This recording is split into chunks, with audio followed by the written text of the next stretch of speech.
पतियों के पास ऐसा लगता है कि जैसे अब कोई कानून ही भारत में नहीं बचा है।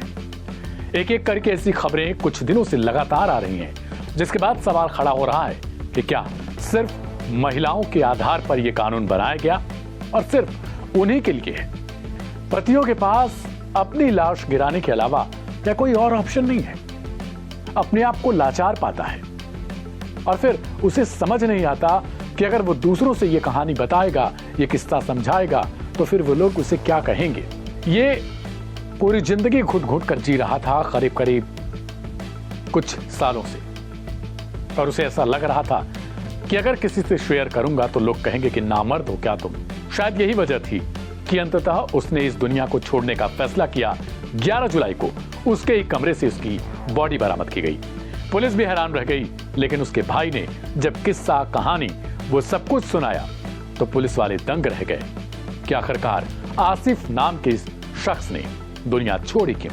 आसिफ की बीवी, जिसका नाम रुबीना, 10 साल पहले एक शादी होती है बुलंदशहर की सिकंदराबाद थाना क्षेत्र में। इस शादी में सब कुछ ठीक ठाक था। धीरे धीरे इनका शादी का जो दिन था, शादी की सालगिरह थी, वो आती रहती थी। बड़े खुशी मन से ये लोग मनाते थे, जिसमें पति का नाम है आसिफ, पत्नी का नाम रुबीना। लेकिन रुबीना स्वभाव से बहुत ज्यादा चंचल थी। आसिफ के भाई आतिफ बताते हैं कि शुरुआत से ही ऐसा लगता था कि रुबीना का चाल चरित्र किसी और तरीके का है। World-class faculty, cutting-edge labs and immersive learning. A vibrant campus life beyond the classroom. SGT University, nurturing future leaders.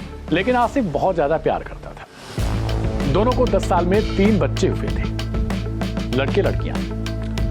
लेकिन पिछले कुछ महीनों से आखिरकार रुबीना को एक शख्स मिल जाता है और उसके लिए यह सुनहरा अवसर था। उसने फैसला कर लिया कि अब आसिफ को हटाना है, क्योंकि उसका मन शायद भर चुका था। आरोप के मुताबिक अब जिसकी एंट्री होती है उससे रुबीना का अफेयर हो जाता है। रुबीना उसके साथ अवैध संबंधों में भी लिप्त हो जाती है। रुबीना की उम्र इस वक्त 28 साल है, आसिफ की उम्र 31 साल थी। कमोबेश प्रेमी, जिसका नाम है सलीम, उसकी भी उम्र इसी के इर्द गिर्द है। दोनों के बहुत अश्लील चैट भी मिले आसिफ की मौत के बाद। लेकिन सलीम को पाने के बाद रुबीना को ऐसा लग रहा था कि अब रास्ते का रोड़ा कोई है तो उसका पति आसिफ है। बार बार वो कहती थी कि वो उसे छोड़ना चाहती है, क्योंकि आसिफ रुबीना को तंग करता है, उस पर शक करता है। ये शक वाला शब्द जो है ना, ये शक वाला शब्द शायद आपके डिक्शनरी में होना जरूरी है। कई बार हम सोचते हैं कि शक के कारण ऐसा ना हो कि हमारी पत्नी या हमारे सगे संबंधी या मेरी प्रेमिका या फिर XYZ मेरे घर वाले, उन्हें बुरा ना लगे कि मैं उन पर शक करता हूं। लेकिन एक यही वो बुनियाद है जो या तो आपको बना देगी या तो बिगाड़ देगी। आशंका ये सबके जीवन में बहुत जरूरी सवाल है, बहुत जरूरी शब्द भी है, चाहे वो देश की सुरक्षा से जुड़ा हुआ हो या फिर आपके घर का मामला हो। कौन क्या करता है, कैसे करता है, इन शब्दों में अगर आप रुचि नहीं रखते तो शायद इसमें रखने की जरूरत है। आपके आसपास जो क्राइम वाली घटनाएं हो रही हैं वो दिन पर दिन बढ़ती जा रही हैं। किसके मन में क्या चल रहा है आपको नहीं पता, और कुछ इस कहानी में इसी से जुड़ा हुआ शब्द है। आशंका के कारण बार बार रुबीना अपने पति पर दबाव बनाती थी, लेकिन आखिरकार उसने वो शब्द निकाल ही दिया और कहा कि मैं तुमसे अब छुटकारा चाहती हूँ, मैं चाहती हूँ कि तुमको रास्ते से हटा दूं। लेकिन आसिफ की जिद थी कि वो अपनी पत्नी को सुधार कर रहेगा। अपने आप को नाकामयाब पाने लगा। अब पत्नी धीरे धीरे उसे नशे की गोलियां देना शुरू करती है, बेहोशी की गोलियां देना शुरू कर देती है और फिर उसको पागलपन वाली चीजें वो खिलाने लगती है। अब अपने प्रेमी को अपने पति के सामने बुलाती थी और उसके बाद उसको नशे की गोलियां देकर उसे बांधकर बेड पर अपने प्रेमी के साथ संबंध बनाती थी। ऐसे किस्से कहानियां हमने बहुत सारी फिल्मों में देखा है।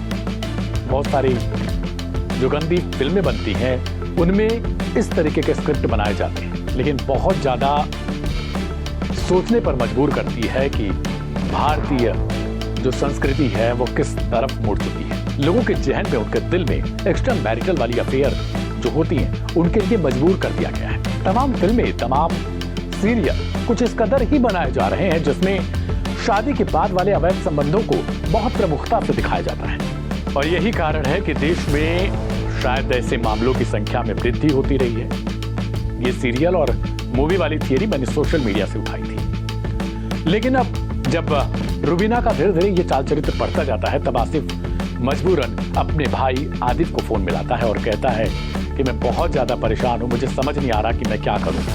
वो पूछता है ऐसा क्या हुआ है। आदित्य को आसिफ बताता है कि मेरे सामने वो दूसरे लड़के के साथ संबंध बनाती है और मैं अगर किसी से कहूंगा तो कोई मुझे कहेगा कि नामर्द हो क्या तुम। मैं क्या करूं, मुझे कुछ समझ नहीं आ रहा। और बार बार आसिफ की पत्नी रुबीना उसे धमकी देती थी कि तुम्हें रास्ते से हटाना है या तो तुम खुद मुझे छोड़कर यहां से निकल जाओ, मैं अपने प्रेमी के साथ ही रहूंगी, क्योंकि वो अब मुझे दिल दे बैठा है और मैं उसे दिल दे बैठी। आसिफ कहता नहीं छोड़ सकता, लेकिन आखिरकार वो दिन आ गया जब आसिफ को मजबूरी में इस दुनिया जहान को ही छोड़ना पड़ा। 11 जुलाई को उसने इस दुनिया को अलविदा कह दिया और साथ में वो सारे सवाल छोड़कर गया कि क्या जो हमारी कानून व्यवस्था है, जो हमारी प्रशासनिक व्यवस्था है, वो सिर्फ औरतों के इर्द गिर्द घूमती है। सजा काटने के लिए सिर्फ पुरुषों को बनाया गया है, या फिर उन पे जो भी आरोप हो वो मरते हैं और फिर उसके बाद विमेन के नाम पर सबसे पहले अरेस्टिंग या फिर सबसे पहले कार्रवाई होगी वो सिर्फ पुरुषों पर होगी। इस बहस को जन्म दे दिया है और ये बहस शुरुआत अभी से नहीं हुई। पिछले कुछ सालों से ऐसे केसेस में लगातार बढ़ोतरी देखी जा रही है। फर्जी रेप केस हो या फर्जी इस तरीके की चीजें हों, उनमें जैसे दहेज केस को भी लेकर आ रही हैं चीजें कि उसमें भी पुरुषों को फंसाया जा रहा है, उसका गलत इस्तेमाल किया जा रहा है। ऐसे में सवाल यह खड़ा होता है कि क्या अब जरूरत है पुरुषों के लिए भी एक कानून की। आपका क्या सोचना है, क्या पुरुषों के कानून की जरूरत है? उसे कमेंट बॉक्स में लिखना बिल्कुल मत भूलिएगा। इस केस को लेकर आपकी क्या राय है, इस कहानी को लेकर आपकी क्या राय है, उसे कमेंट बॉक्स में बिल्कुल लिखिएगा। इस वीडियो को शेयर करिएगा दूसरों के साथ ताकि वे भी कैसे, क्या, कब यानी आशंका इस वाले शब्द पर गौर करें और सोचें कि कहां इसकी जरूरत है और कहां इसे ध्यान देने की भी जरूरत नहीं है।